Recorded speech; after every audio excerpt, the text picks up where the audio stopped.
Konbanwa, salut tout le monde. Donc aujourd'hui ce que je vous propose c'est d'attaquer la partie 2 du conte Kikimimizukin, j'adore ce titre, qui est issu de ce livre. Donc c'est un livre japonais que j'ai acheté au Japon. Je n'ai pas trouvé exactement cette référence à vous communiquer sur internet, mais voilà, c'est un recueil de contes traditionnels japonais. Donc comme d'habitude je vais vous expliquer phrase par phrase tout le texte. Si vous avez des questions, vous pouvez me les poser directement. Sinon, j'essaie d'être la plus claire possible. Et puis, je vais vous résumer la partie 1 pour ceux qui l'auraient loupé. Et donc, c'est un conte qui sera en 3 parties. Là, on va faire la partie 2. On lira 2 pages ensemble. Alors, je vous partage mon écran. Donc, le titre, on l'a dit, c'est Kikimimizukin. Zukin, c'est le même Zukin que dans le petit chaperon rouge, hein, ça désigne un chaperon, donc une petite coiffe. Et donc Kikimimi, ici, c'est parce que on a découvert... Attendez, je vais vous résumer l'histoire, ce sera plus simple. Donc, qu'est-ce qui se passe? Ce qui se passe, c'est que y avait un jeune homme très pauvre qui ramassait du bois. Et un jour, il découvre des enfants qui sont en train de maltraiter un bébé renard. Il leur donne tout l'argent qu'il a pour pouvoir libérer le bébé renard.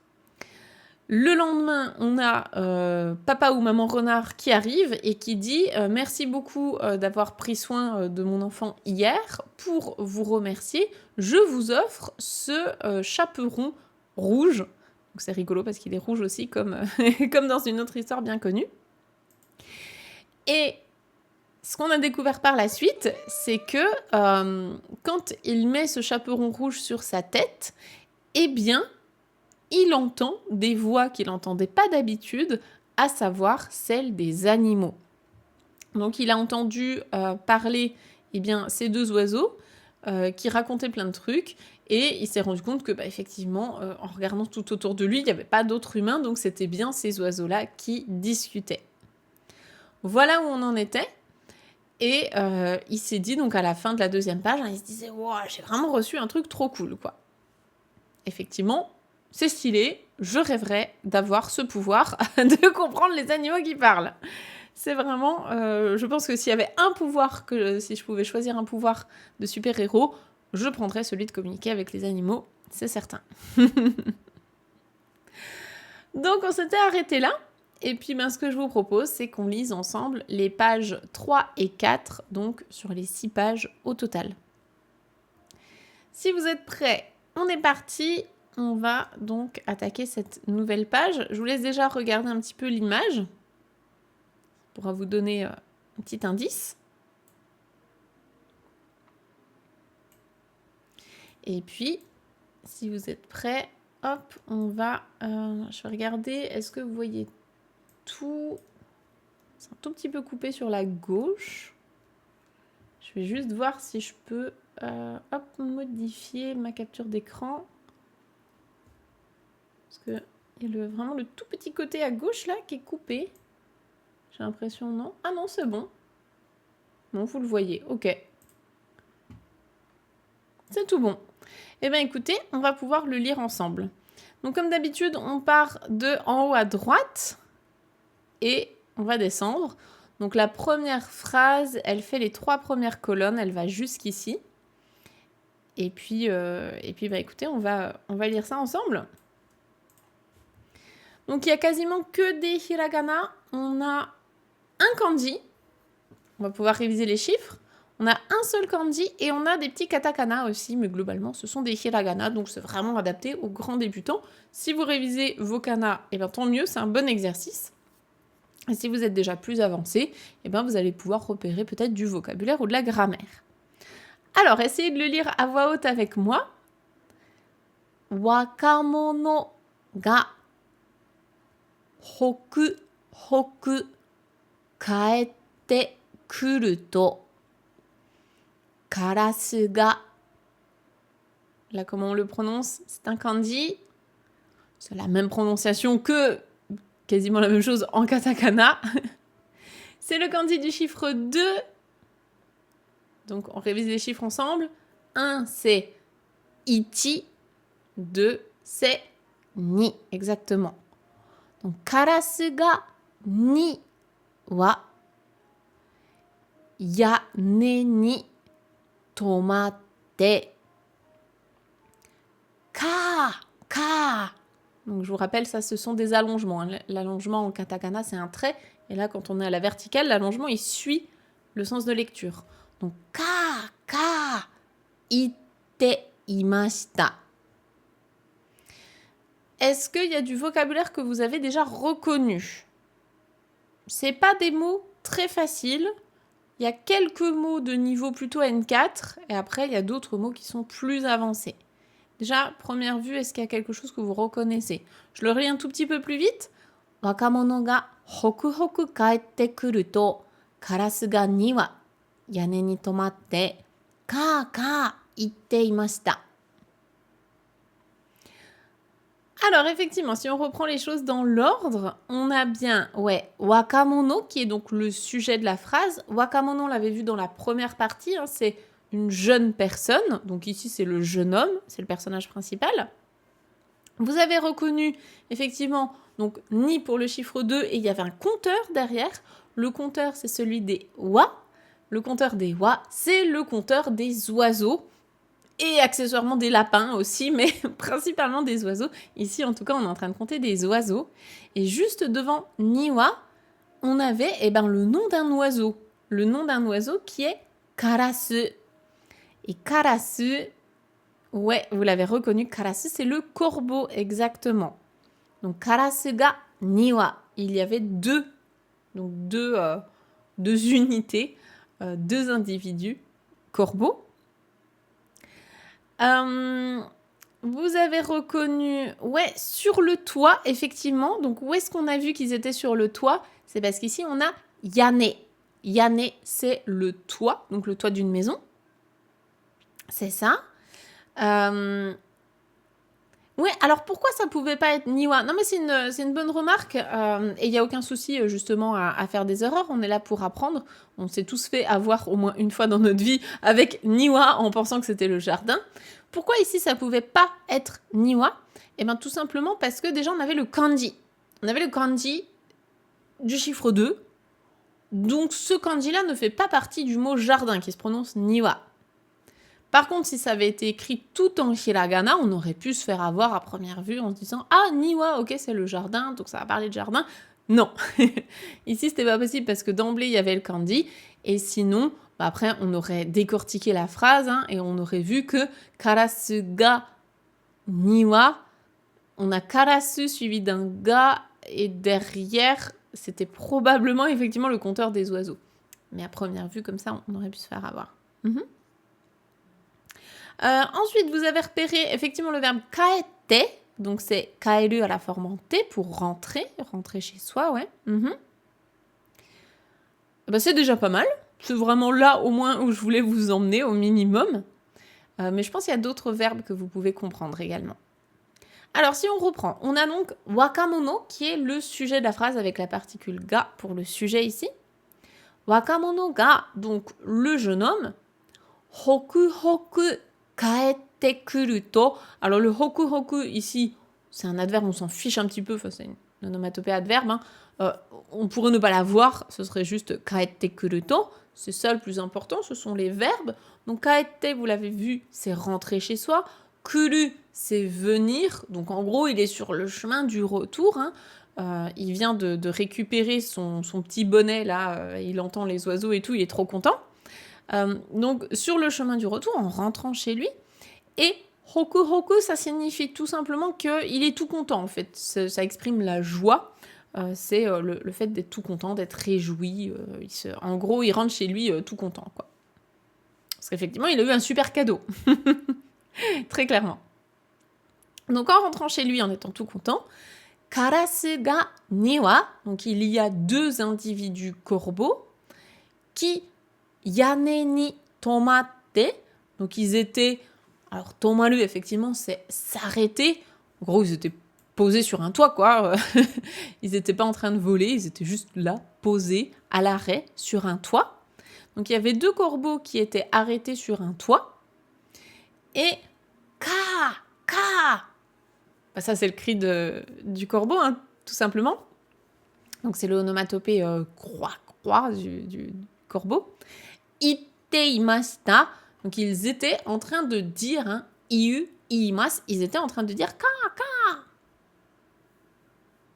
Ils étaient en train de dire ça. Ouais, alors ça aussi c'est une bonne remarque justement que vous faites là dans le chat. La forme du verbe ite, effectivement, il y a plusieurs verbes en japonais qui ont la même forme en te. On a soit le verbe iku, ikimasu, aller, soit iu, iimasu, dire.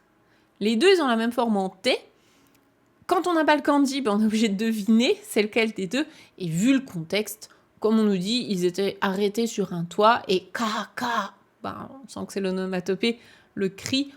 Ici, on se doute que c'est plutôt dire. Ils étaient en train de dire ka, ka. Ok? Du coup, ils disent ça. Wakamono wa sassoku zukin wo kaburimashita.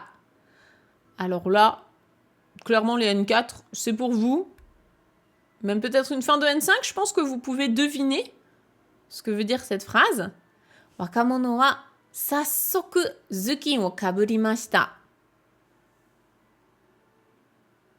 Que veut dire cette phrase? Douyu imi desu ka? Qu'est-ce que ça signifie? On va pouvoir se faire une petite révision aussi des adverbes et des verbes. Est-ce que vous vous rappelez ce que ça veut dire? Alors, on a un adverbe qui est sassoku. On a déjà croisé, je pense, dans d'autres contes. Et on a kaburimashita, un verbe. Donc, effectivement, il rentre chez lui, comme ça, il se balade, et là, il entend des oiseaux, enfin, des corbeaux qui parlent, quoi. Donc, le jeune homme, sassoku, tout de suite, immédiatement, hein, vraiment, hyper rapidement, zukin, donc le chaperon, au particule de COD, donc il a porté une action sur le chaperon, kaburimashita, kaburu, kaburimasu, c'est mettre sur la tête, c'est enfiler sur la tête. Donc il a immédiatement enfilé le petit chapeau sur sa tête, le petit bonnet. Et ce que je voulais vous rappeler ici, c'est les différents verbes pour porter des vêtements. Puisqu'effectivement, en japonais, c'est pas le même verbe. Si vous portez quelque chose sur la tête, sur les épaules, sur les fesses, c'est pas le même verbe en fonction de la partie du corps. Donc, kaburu, kaburimasu, c'est enfiler, mettre sur la tête. Donc, il a immédiatement enfilé le zukin. C'est ça, le chaperon. On continue. Suruto, donc ce faisant, alors, en faisant cela, eh bien, konna koto o hanashiteiru no deshita. Alors, comment vous comprenez ça? Donc, suruto, alors, ce faisant, en faisant cela, konna koto o hanashiteiru no deshita. Konna koto o hanashiteiru.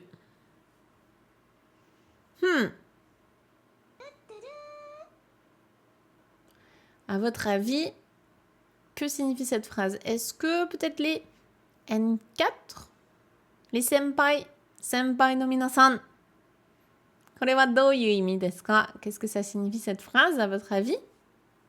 Sachant que derrière, vous voyez, on a des paroles. Les paroles, elles sont marquées par les petits crochets ici.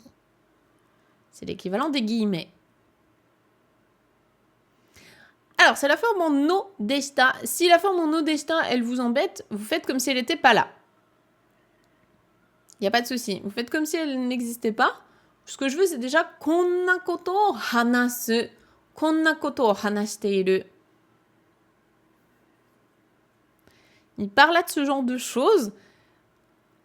Alors, effectivement, en fait, là, on n'a pas le sujet de la phrase, mais on a un peu un contexte de l'histoire. Donc, on a les corbeaux qui sont en train de croisser. Lui, le jeune homme, il met le zukin sur sa tête. Et donc, ce faisant, alors, konna koto o hanashiteiru, Et bien en fait, ils étaient en train de parler de ce genre de truc. Hein. Konna koto, c'est ce genre de choses, ce genre de sujet. Oh, hanashiteiru, donc c'est le verbe hanasu, parler, forme teiru, ils sont en train de faire ça. Donc en fait, là, on parle des corbeaux. Les corbeaux, ils étaient en train de parler. Et le no deshita, c'est la forme en no des, la forme en un des, qu'on étudie au N4. C'est une forme, en fait, qui, en résumé, c'est juste insister un petit peu plus sur une explication. Et donc là, c'est du passé. C'est pour ça que je vous dis qu'elle apporte pas non plus grand-chose à la phrase. Ça ne modifie pas le sens de la phrase. Donc ce faisant, eh ben, de quoi ils étaient en train de parler, ces deux corbeaux là sur le toit? Eh ben, on va le savoir tout de suite, puisque là on a leurs paroles. Donc la première phrase, c'est Chōja no yashiki wa osawagi.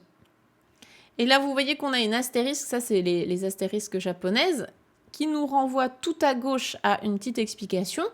Ça permet d'expliquer aux enfants japonais, parce que de base, hein, ce bouquin, il est destiné aux enfants japonais, ça permet d'expliquer aux enfants les mots difficiles.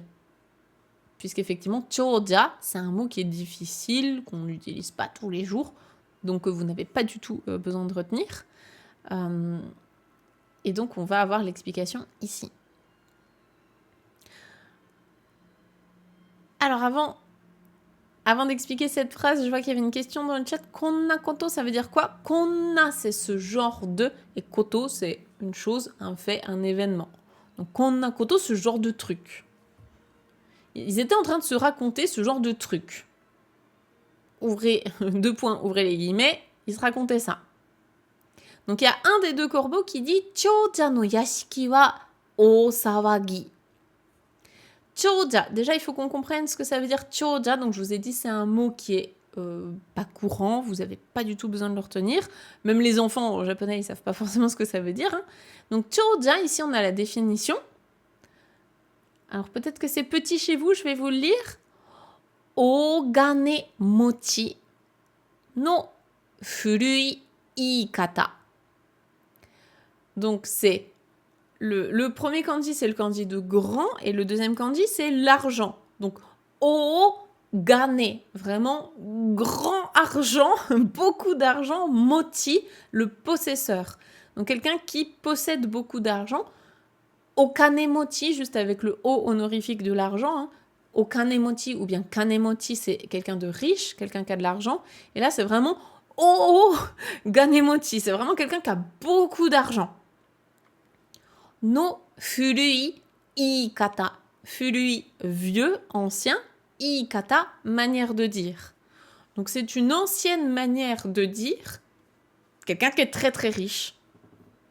Tout simplement. Donc chōja, ça veut dire quelqu'un d'extrêmement riche. C'est un mot ancien en japonais pour dire quelqu'un de très très riche.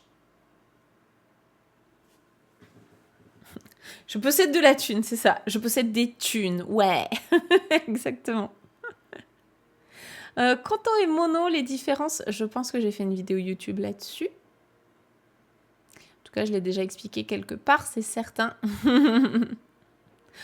En grand résumé, hein, mono, c'est un objet physique. Koto, c'est un fait, un événement. Dans les grandes lignes. Mais sinon, je pense que j'ai fait une vidéo dessus. Potentiellement. Donc, chōja, quelqu'un d'extrêmement riche. No yashiki. Yashiki, on l'a déjà vu dans d'autres histoires.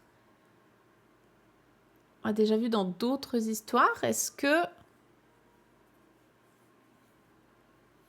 quelqu'un se rappelle de yashiki? Qu'est-ce que c'est? Donc ça, c'est vraiment un mot archaïque, hein, un mot ancien. Maintenant, on pourrait dire okanemochi, hein, vraiment un riche. Ou bien oganemochi, pour quelqu'un d'extrêmement riche.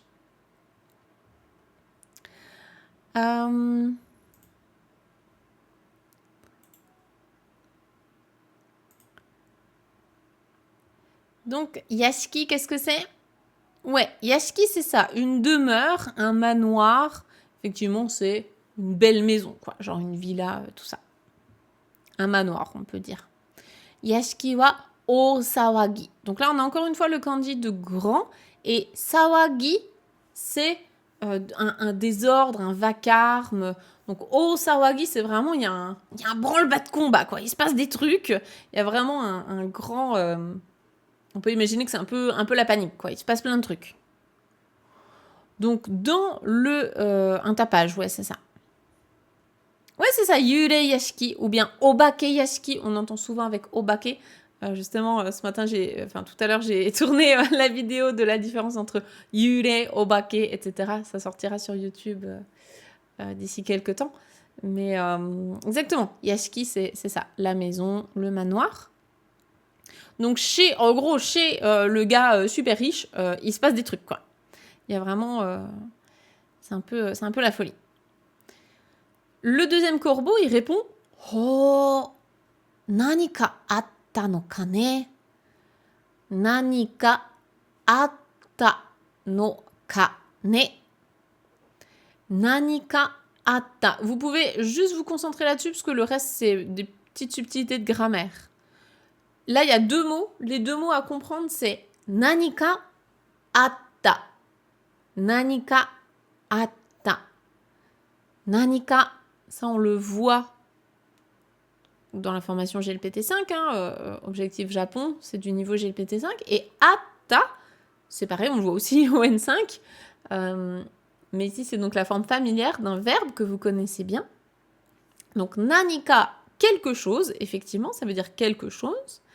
Et atta, c'est la forme en ta, la forme passée de aru, arimasu. Si vous êtes au début de la formation, vous connaissez plutôt la forme polie, arimasu. Donc, arimashita, il y a eu. Atta, c'est la forme familière, la forme neutre. Donc, nanika atta, il y a eu quelque chose. Il y a eu un truc, il y a eu quelque chose. No, c'est la forme en no des. Donc, encore une fois, pour insister un petit peu sur ces explications, sur ces propos. Ka, pour la question. Et ici, suivi d'un né, c'est n'est-ce pas?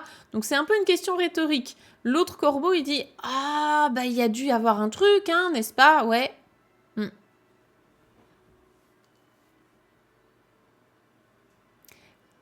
Dernier module avant la préparation GPT-5, la forme en ta est abordée. La forme en ta, on la voit, ouais. Tu vois d'abord la forme en t, puis après, quand tu apprends à parler de manière familière, on va aborder forme en ta, forme en I, forme neutre, forme en le.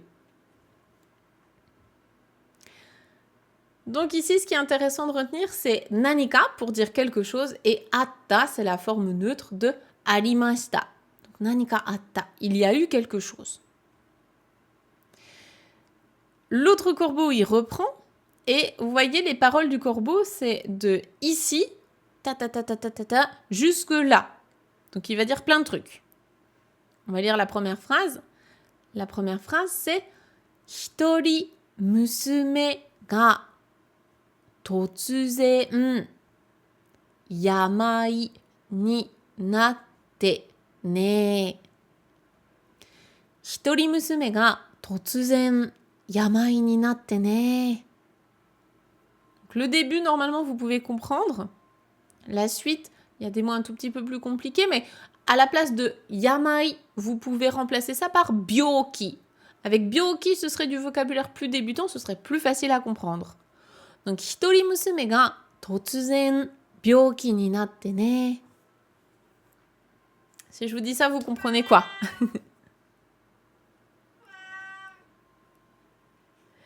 Alors, il y a Calipige qui dit « Je ne sais jamais comment et quand utiliser le nez. J'ai l'impression que c'est plus féminin. » J'ai fait une vidéo YouTube normalement sur la particule nez. Tu pourras aller voir tout ça. Donc, de base, effectivement, si tu en mets à outrance à chaque fin de phrase, ça sonne très féminin. Mais les hommes peuvent aussi utiliser nez de temps en temps pour dire « n'est-ce pas ?» Mais il y a une vidéo qui va un petit peu plus loin. On a un cours aussi dans l'objectif Japon sur la particule nez.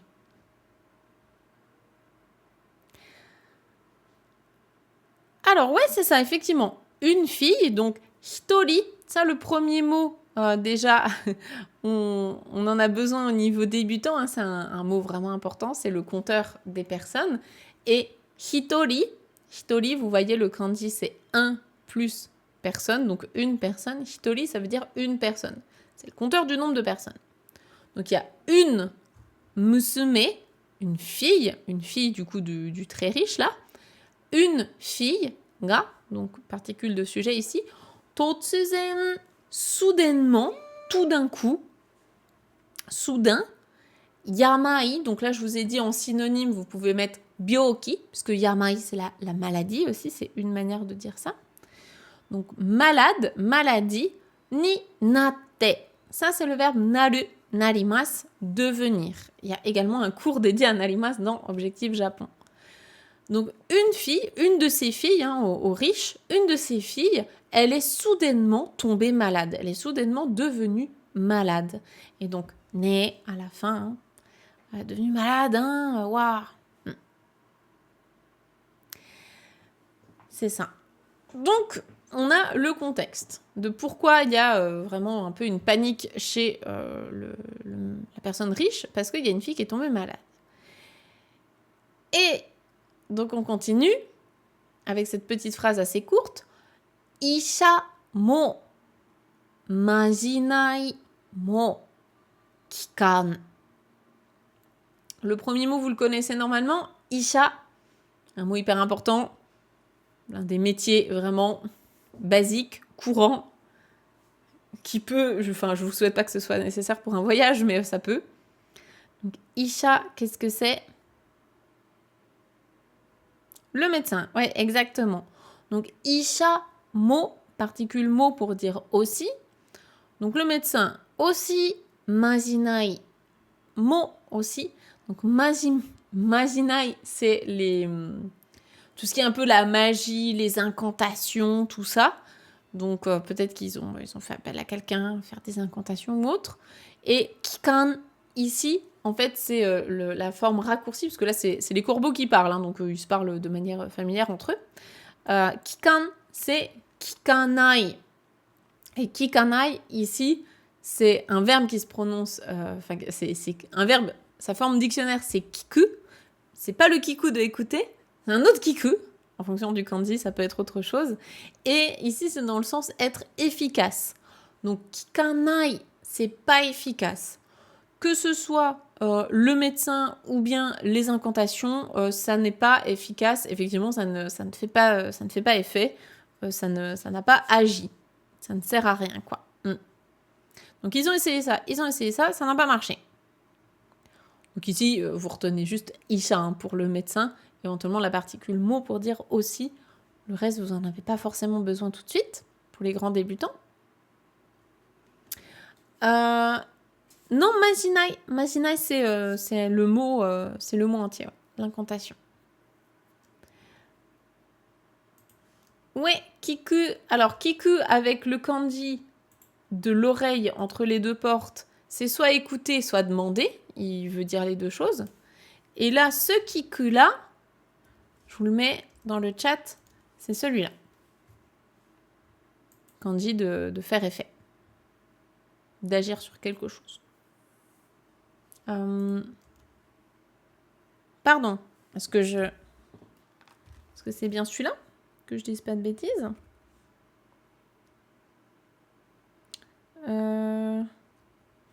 Ah! En fait, il y a les deux.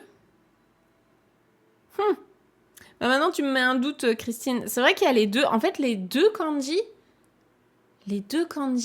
c'est agir, faire effet.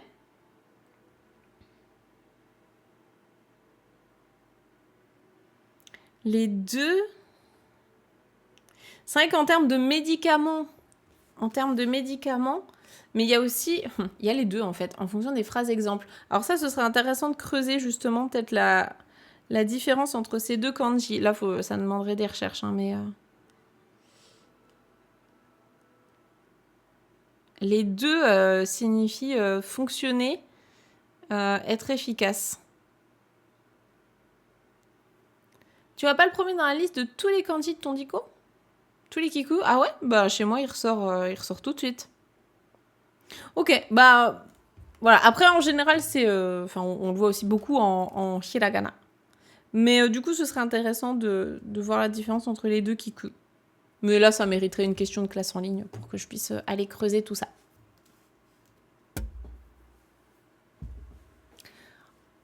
Dans tous les cas, c'est pas le kiku de écouter ou demander, parce que ça, c'est l'oreille entre les deux portes. Donc là, c'est un autre. J'en étais où? Tac, tac, tac. Donc, ishamo majinai mo kikan. Donc, ça n'est pas efficace. Et hanare zashiki o tateru toki, kusu no ki o kitta tatari nano ni na. Donc là, on a une phrase qui est assez longue et on va devoir la découper. Et sinon, Jassy, qu'est-ce que tu dis? Le premier kiku, c'est utilisé dans le contexte de capacité-utilité. Et le deuxième, c'est parler efficacité et effet d'une chose. Ah, c'est une question.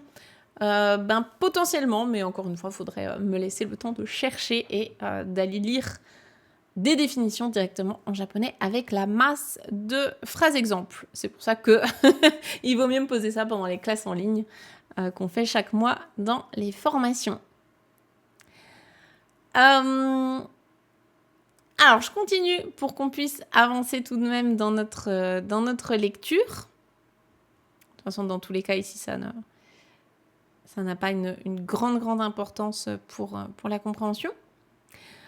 Alors, hanare zashiki. Hanare zashiki.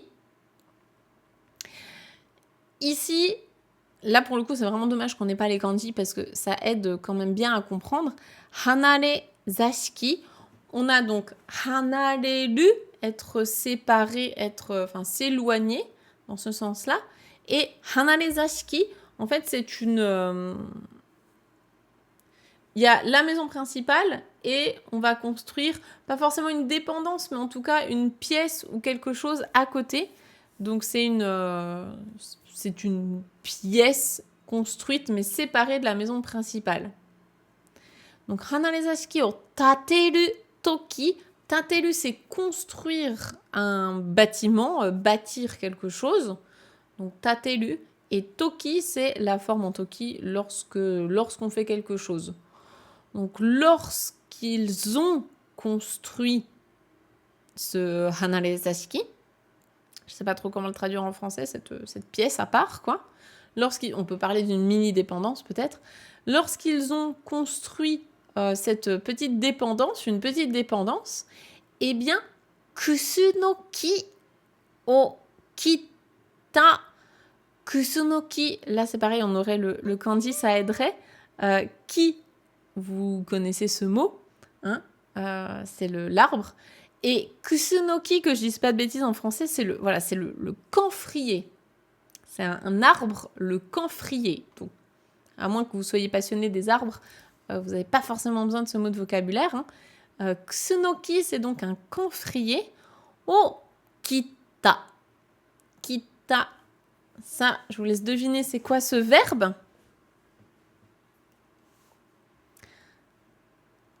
Effectivement, tatemono, hein, une chose qu'on a bâtie, qu'on a construite, c'est un bâtiment. Comme en français, bâtir, bâtiment. Et donc, effectivement, ce verbe-là, vous l'avez reconnu, c'est kita, c'est la forme en ta de kiru, kirimasu, couper quelque chose.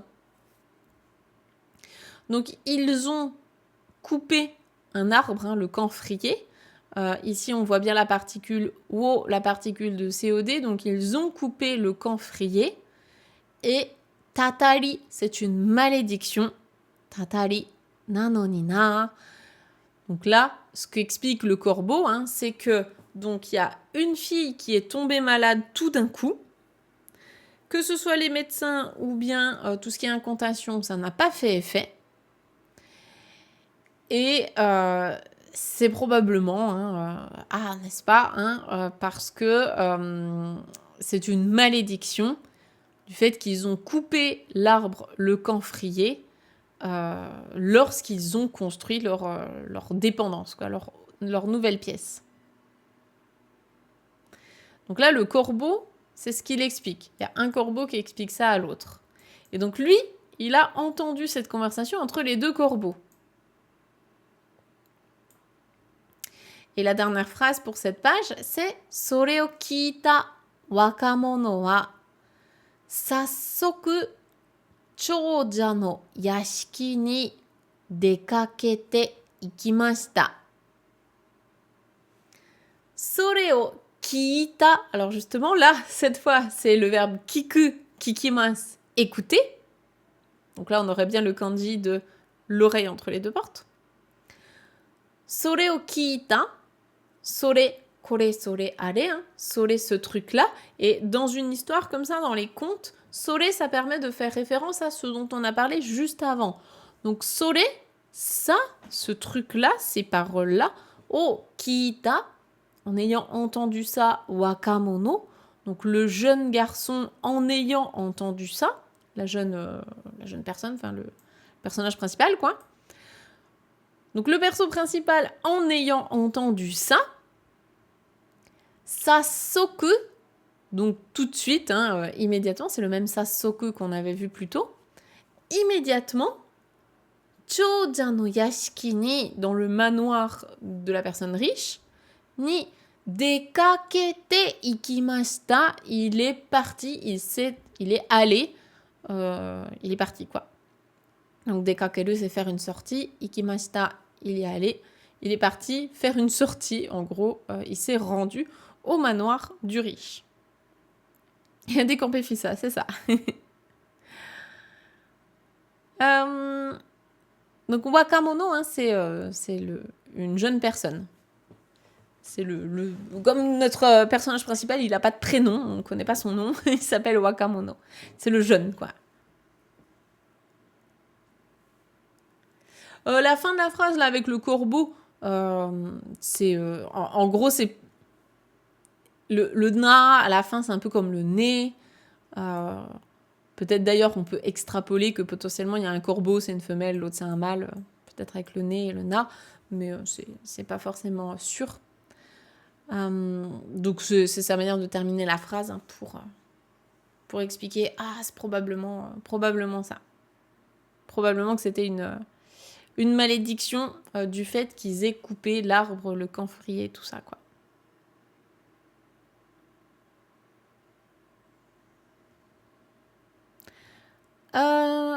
Oui, c'est ça. Wakamono comme dans wakai, jeune. Là, du coup, pour vous remettre dans l'histoire, hein, juste avant, il était en train de rentrer chez lui. On nous a dit, voilà, c'était au début de la page. Au tout début, on nous a dit, donc, il rentre chez lui, il est tout content, machin. Et donc, en rentrant chez lui, donc probablement qu'il est chez lui, là, en rentrant chez lui, il entend des corbeaux parler sur le toit. Il y a des corbeaux qui parlent sur le toit. Donc lui, il remet vite son petit zukin, et il entend ça. Donc moi, je pense qu'il est rentré chez lui, il a entendu les corbeaux, et il est ressorti, dekakeru, hein, c'est faire une sortie, sortir de chez soi. Il a fait une sortie en direction du manoir. Il est parti au manoir du riche. Wakamono, il n'y a pas de masculin-féminin, ouais. En fait, les noms en japonais ne sont pas genrés. Enfin, le langage japonais n'est quasiment pas genré, mis à part, effectivement, des manières de terminer des phrases qui peuvent être tout petit peu plus masculines ou féminines, et des pronoms personnels, notamment les différentes manières de dire « je », qui peuvent être genrées. Donc, il entend ça, il part au manoir. À votre avis, pronostic, qu'est-ce qu'il va faire ? À sa place, vous feriez quoi ? Vous avez entendu cette info, qu'est-ce que vous en faites ?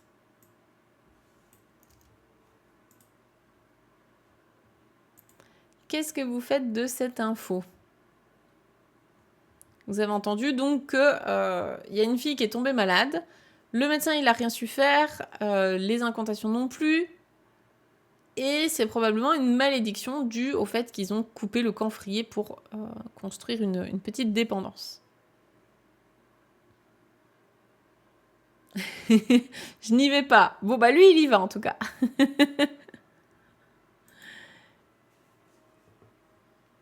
Sachant que on va dans une famille qui est très très riche apparemment.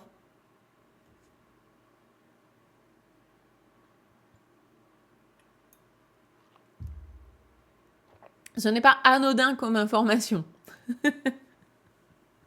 On nous a précisé quand même Oganemochi. Il est très riche.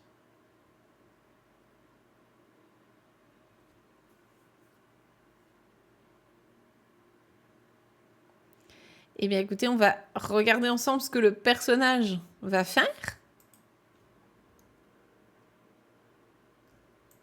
Donc déjà, voici l'illustration, qui est assez rigolote, je trouve.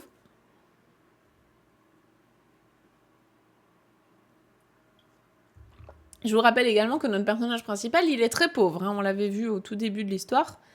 Il est très pauvre. C'est pas anodin non plus comme info. Eh bien, je vous propose qu'on lise cette nouvelle page. Donc, c'est parti.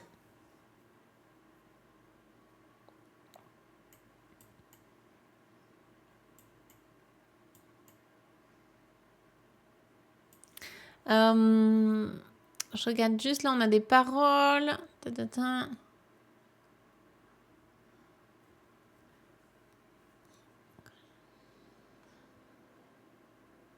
Ok. Donc, ici, on a des premières paroles.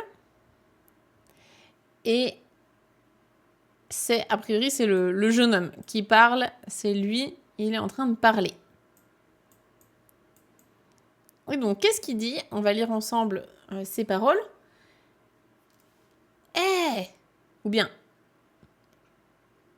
je pense que ça peut être eh! Ou bien eh! Quelque chose comme ça. Eh! Hakke o mimashou. Et hakke, encore une fois, on vous a mis une petite astérisque parce que c'est pas forcément le mot le plus facile à comprendre. Hakke, en gros, c'est uranai no koto. Uranai, c'est la divination.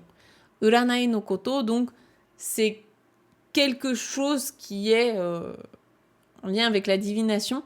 Alors très exactement, parce que moi je ne savais pas ce que c'était, et je ne sais toujours pas, hein, je vais juste vous donner la traduction et puis les explications que j'ai lues sur Wikipédia.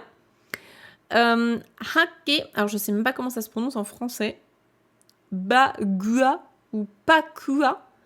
En gros, c'est un concept philosophique fondamental de la Chine ancienne, utilisé dans le taoïsme, le feng shui, etc. C'est un truc avec un hexagone. Je ne peux pas vous en dire plus. C'est un truc divinatoire chinois. Voilà, c'est c'est Hakke en japonais.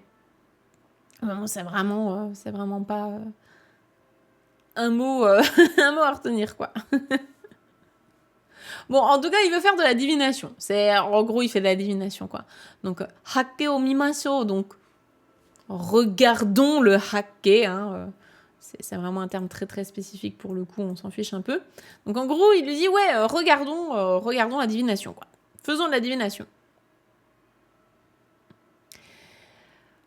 Nani no yamai ka tachidokoro ni wakarimasu.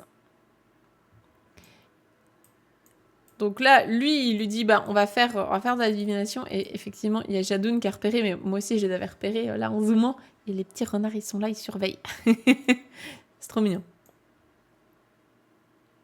Donc, nani no yamai ka. Yamai, c'est donc la maladie. Nani no yamai. Une maladie de quoi? En gros, elle est malade de quoi? Littéralement, je vous rappelle que avec la particule no, c'est inversé par rapport au français. Donc malade de quoi? Quoi de malade en japonais? Ce sera l'inverse. Donc tachidokoro ni wakarimasu. Tachidokoro ni, ça veut dire aussitôt, tout de suite, immédiatement. Et donc wakarimasu, c'est on va le comprendre, on va le savoir, on comprendra. Donc regardons, faisons de la divination et de quoi est-elle malade? Eh bien, nous le saurons aussitôt. Nous le comprendrons aussitôt. Donc, vous avez compris qu'il est en train de s'improviser un peu maître de la divination ou quoi. Maître du hakke, c'est le bagua ou pas quoi. Je ne sais pas ce que c'est que ce truc. Et donc, le vieux monsieur, là, le vieux riche, lui, 長者はそれを聞くと大急ぎで若者を呼び入れました。Donc, 長者, le riche, la personne riche, 長者はそれを聞くと, c'est le même それを聞くとque tout à l'heure. Donc, en entendant cela, en écoutant cela, 大急ぎ O isogi, donc dans une grande hâte. Isogu, isogimas, c'est se dépêcher. Donc, grande hâte. O isogi de wakamono o yobi iremashita. Là, si vous connaissez les deux verbes, on peut les combiner pour comprendre cette action. Donc, yobu, c'est appeler quelqu'un. Et ireru, c'est faire rentrer dedans.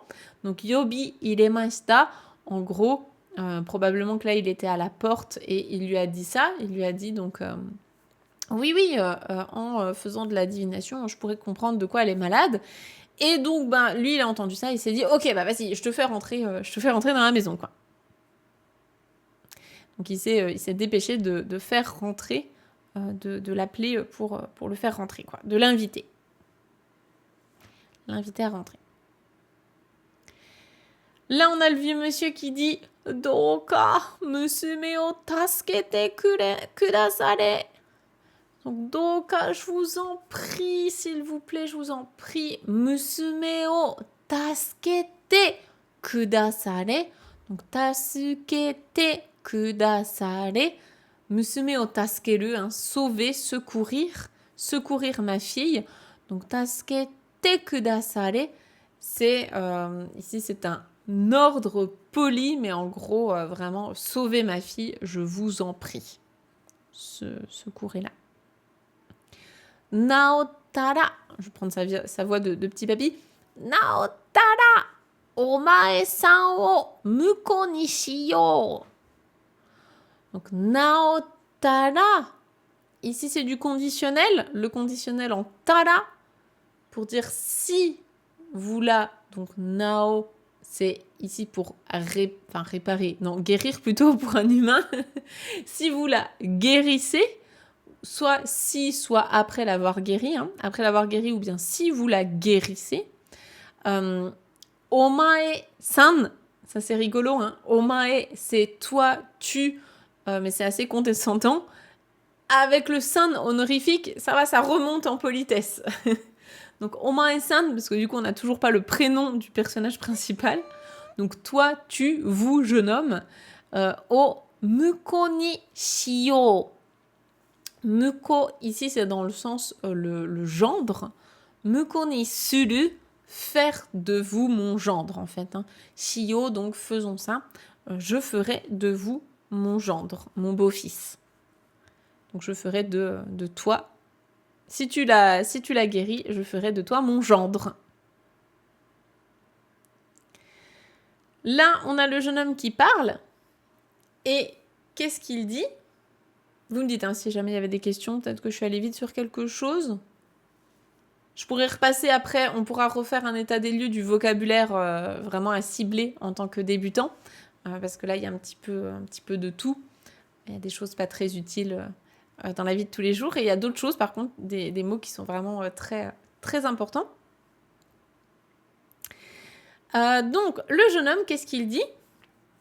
Il va dire donc, kono oyashiki ni wa hanare zashiki ga ari wa shimasen ka ? Kono oyashiki, donc kono, kore, sore, are, kono, sono, ano. Donc, kono, c'est quelque chose qui est proche de nous, qu'on montre, ceci. Et kono oyashiki, c'est le même yashiki que tout à l'heure, c'est le manoir. Il a rajouté un o honorifique pour être vraiment très poli, très respectueux. Kono oyashiki, donc ce manoir, cette bâtisse, cette maison, ni au sein de cette maison, wa, le thème de la phrase, donc au sein de ce manoir, hanare zashiki, c'est le même mot que tout à l'heure pour dire une pièce séparée, donc genre une dépendance. Hanare zashiki ga ari wa shimasen ka? Là, en plus simple, on pourrait dire arimasen ka? N'y a-t-il pas? C'est plus simple. Hein. Ari wa shimasen ka, c'est une forme un petit peu plus pompeuse, on va dire, pour arimasen ka? N'y a-t-il pas? Il n'y a pas? N'y a-t-il pas de dépendance dans votre manoir? Et donc le vieux monsieur riche, il répond Oh, yoku wakaru na. Donc oh, yoku wakaru. Ouah, t'en sais bien des choses, hein. Oui, vous êtes bien au courant, vous. Alors wakaru, hein, ça peut être aussi comprendre, mais là en français, on traduirait plutôt par oh, oui, vous connaissez bien le truc, ou bien vous en savez hein, des choses, oui. Oh ouais. Donc effectivement, il doit être surpris que le jeune ait l'info. Et donc le jeune, il enchaîne en disant watakushi wa hakemi desu kara. Donc ouais, watakushi, c'est watashi, mais de version encore plus polie, encore plus keigo, encore plus humble aussi. Donc watakushi, c'est le pronom pour dire je qu'on va en général utiliser dans un contexte vraiment professionnel ou très très humble. Donc watakushi wa hakemi, donc littéralement hein, celui qui voit le hake, la divination, desu kara. Donc oui, c'est parce que je suis hakemi, je suis quelqu'un qui voit la divination, quoi, qui fait de la divination. Hitoban nezu ni inorasete, c'est impossible sans les kanji. Nezu ni inorasete moraimasu. Voilà. Il faut le temps de s'y repérer. Donc, hitoban, hito, c'est le hito comme dans hitotsu, un, et ban, c'est le ban de la nuit. Donc, hitoban, un soir, une nuit. Nezu ni, sans dormir, c'est la forme en zuni dont on a déjà parlé, hein, sans faire quelque chose. On en a déjà parlé dans d'autres contes. Il y a également une vidéo YouTube à ce sujet. C'est plutôt en point de grammaire classé N3 ou plus. Donc, sans dormir, nezu ni inorasete moraimasu. Inorasete moraimasu. Donc là, la forme en te moraimasu. Alors, si on prend, parce qu'il y a plusieurs choses imbriquées là-dedans en termes de grammaire. On va déjà commencer par le plus simple, en termes de niveau. Le plus simple, c'est la forme en te moraimasu. Te moraimasu. Ça, on en parle à la fin du N5. On refait une piqûre de rappel au niveau N4.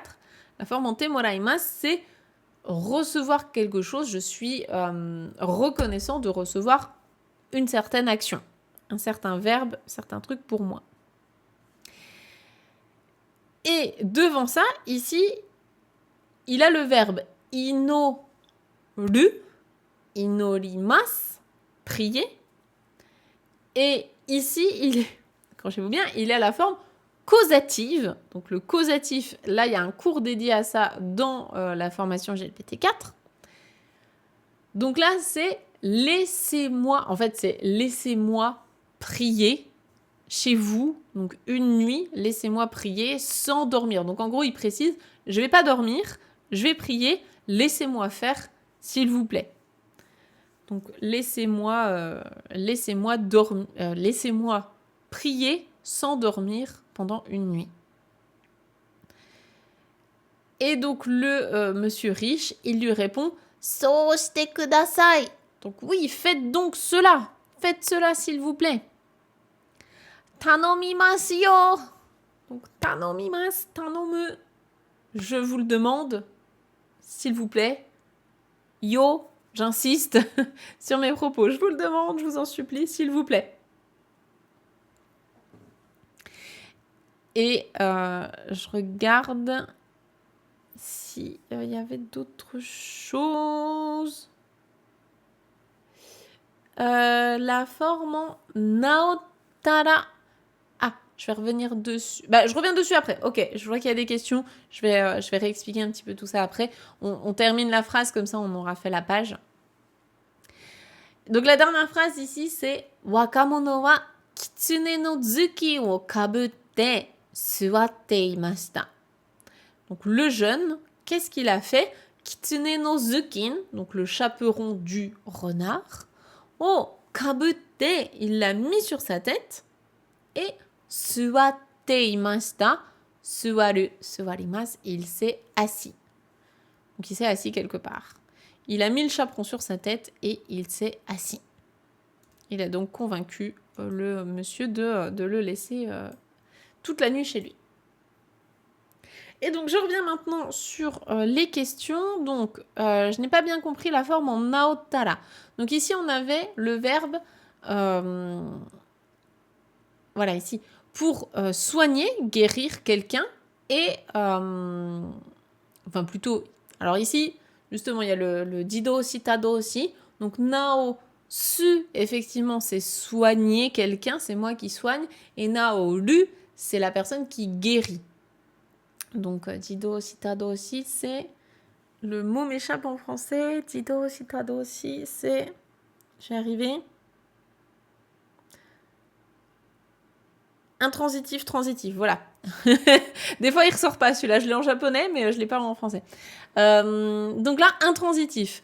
Naoru, donc naotara, si elle guérit. C'est plutôt dans ce sens-là. Si elle guérit. Ouais, merci. Transitif, intransitif. Je sais pas pourquoi ce mot-là, il ressort beaucoup plus facilement en japonais qu'en français. Donc, naoru, naotara. La forme en tara, il y a un cours dédié à ça. C'est à la toute fin de la formation GLPT5. C'est vraiment si il se passe ça. Donc, si elle guérit, bah, du coup, je ferai de toi mon gendre. Ça, est-ce qu'il y avait d'autres questions? Je regarde, tac, tac, tac.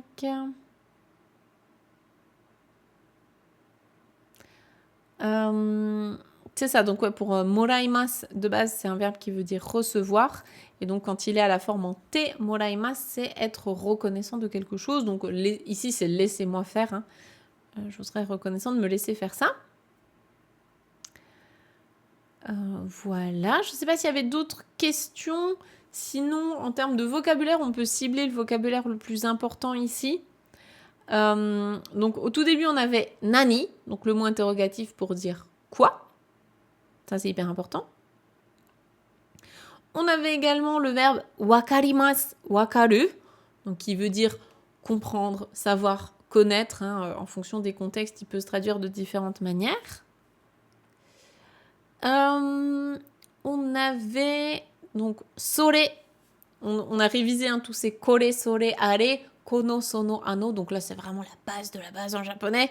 C'est ce qu'on voit dès le tout début d'Objectif Japon. Donc ça, il faut vraiment être à l'aise avec ces notions-là, hein, de ceci et ce.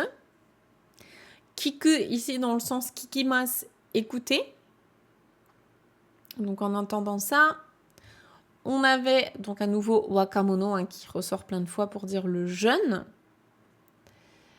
Après, on avait d'autres verbes un tout petit peu plus avancés, donc on va dire plutôt du JLPT4. On avait yobu, yobimasu pour appeler quelqu'un. On avait ireru, iremasu pour mettre dedans, donc faire rentrer dedans. On avait musume pour la fille, taskeru, taskemasu pour secourir, venir en aide à quelqu'un. Et puis, qu'est-ce qui pouvait être intéressant également? On a parlé un tout petit coup du pronom watakushi, donc qui est la version plus formelle encore de watashi. Donc ça qu'on va plutôt voir dans un contexte professionnel. Et puis donc là, on a abordé des notions de grammaire beaucoup plus avancées, la forme en zuni, la forme causative, plus combinée à la forme en te moraimasu. C'était un peu plus avancé. En plus simple, en grammaire, on avait la forme en te kudasai, hein, qu'on voit, formation GLPT5, Objectif Japon. Il y avait pas mal de choses. Il y avait le verbe kaburu, kaburimasu, à nouveau pour porter sur la tête. Et il y avait le verbe suwaru, suwarimasu, s'asseoir. Donc, ce genre de texte, en fait, pourquoi c'est intéressant de se plonger dedans, même quand on n'a pas le niveau pour le comprendre, c'est pour repérer vraiment déjà des éléments. Sortir, en fait, du contexte des cours ou autres, et se dire, ok, ben là, du coup, j'ai vu, ah oui, j'ai vu la forme en te kudasai. Ok, j'ai vu le cours sur la forme en te kudasai, mais concrètement, dans la vie de tous les jours, ça sert à quoi? Pareil, la forme en te imasu, ça sert à quoi? Etc. Pour les particules, c'est pareil. Pour kono sono ano, kore sore are, à quoi ça sert dans la vie de tous les jours. Bah là, vous avez un contexte d'utilisation. Je vous demande pas de tout comprendre, c'est pas le but. Et je pense que si vous étiez capable de tout comprendre, ça ne servirait plus à rien que vous suiviez d'ailleurs ces lectures avec moi. Alors là, le but, c'est vraiment d'aller remettre justement les pièces du puzzle au bon endroit. Et puis, vous confronter aussi au japonais, on va dire, réel, hein, se dire, ok, ben, je suis quand même capable de comprendre parfois des passages entiers, parfois juste un bout de phrase ou des phrases entières. C'est quand même assez sympa. Et puis, si vous en êtes encore au tout début, bien sûr, au moins juste s'habituer à lire en kana, c'est déjà pas mal. Merci beaucoup en tout cas d'avoir suivi ce live et je vous souhaite une bonne soirée, une bonne semaine. Matane!